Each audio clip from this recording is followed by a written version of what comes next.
आज का यह खास वीडियो बेटियों के लिए है, इसलिए 5 मिनट का समय निकालकर यह वीडियो पूरा ध्यान से देखिए और समझिएगा। जिस घर में बेटियां होती हैं, उस घर का पिता भी किसी राजा से कम नहीं होता, क्योंकि परियों को पालने की औकात हर किसी की नहीं होती। कुछ लोग कहते हैं कि बेटियों का कोई घर नहीं होता। बेवकूफ होते हैं वो लोग, क्योंकि बेटियों के बिना कोई घर नहीं होता। और कुछ समाज के छोटे लोग इन्हें छोटी नजर से देखते हैं, बेटियों को घर का बोझ समझते हैं। ऐसा क्यों सोचते हैं लोग? क्यों इन्हें कोख में ही मार दिया जाता है? क्या इन्हें जीने का कोई अधिकार नहीं? एक छोटी बच्ची जो अपने पापा से ये बातें बोलती है, ध्यान से सुनिए और समझिएगा। शाम हो गई, अभी तो घूमने चलो ना पापा। चलते चलते थक गई, कंधे पर बिठा लो ना पापा। अंधेरे से डर लगता है, मुझे सीने से लगा लो ना पापा। मम्मी तो सो गई, अब आप ही थपकी देकर सुला दो ना पापा। सुबह हो गई है, अब तो उठ जाओ ना पापा। माँ ने नाश्ता तैयार कर दिया है, अब आप ही अपने हाथों से खिला दो ना पापा। मैं तैयार हो गई, अब मुझे स्कूल तक पहुँचा दो ना पापा। स्कूल तो पूरी हो गई, अब कॉलेज जाने दो ना पापा। पाल पोस कर बड़ा किया, अब जुदा तो मत करो ना पापा।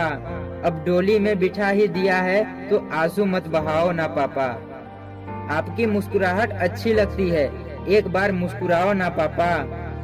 आपने मेरी हर बात मानी है, और एक बात और मान जाओ ना पापा। इस धरती पर बोझ नहीं हूँ मैं, दुनिया को समझाओ ना पापा।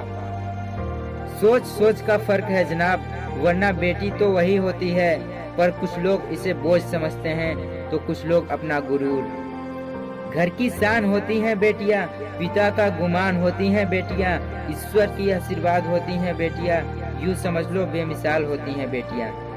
एक माँ अपने गम को अपने बेटे के साथ इतना नहीं बता सकती, जितना कि वो अपने बेटी के साथ बांट सकती है। ये कुछ लाइनें जिन्हें लिखते वक्त मेरे दिल को छू गई। अगर आपको भी अच्छी लगे तो आप कमेंट में जरूर बताइएगा और वीडियो को लाइक कर दीजिएगा। कन्यादान हुआ अब पूरा, आया समय विदाई का। हंसी खुशी सब काम हुआ था, सारी रस्म अदाई का। बेटी के उस कातर स्वर ने बाबुल को झकझोर दिया। पूछ रही थी पापा तुमने क्या सचमुच में छोड़ दिया? अपने आंगन की फुलवारी मुझको सदा कहा तुमने, मेरे रोने की पल भर भी बिल्कुल नहीं सहा तुमने। क्या इस आंगन के कोने में मेरा कुछ स्थान नहीं? अब मेरे रोने का पापा तुमको बिल्कुल ध्यान नहीं।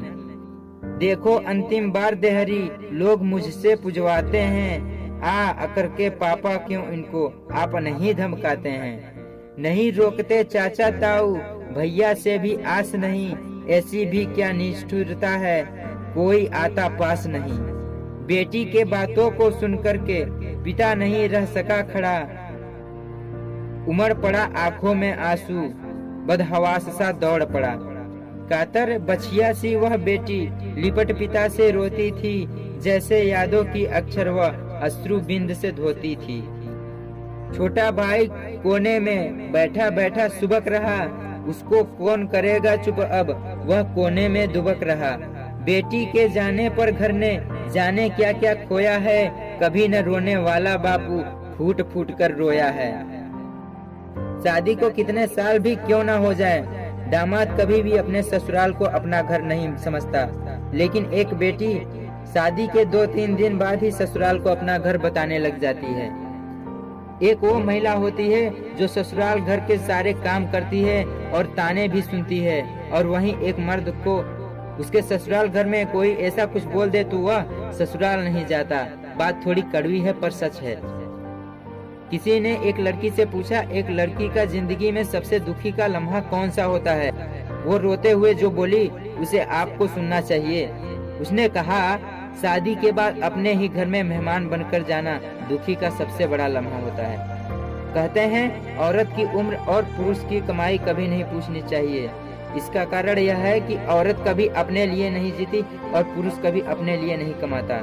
नए घर में खुद को एडजस्ट करती है, सास के ताने सुनती है, अपने माँ बाप को बिछड़ने के दुख को सहन करती है, अगर पति पसंद ना आए तो माँ बाप की खुशी के लिए पूरी उम्र उसके साथ काट लेती है।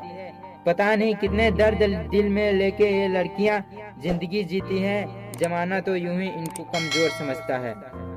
वीडियो अच्छी लगी है तो वीडियो को लाइक करें और हमारे चैनल बारिश फन विथ नॉलेज को सब्सक्राइब करना ना भूलें।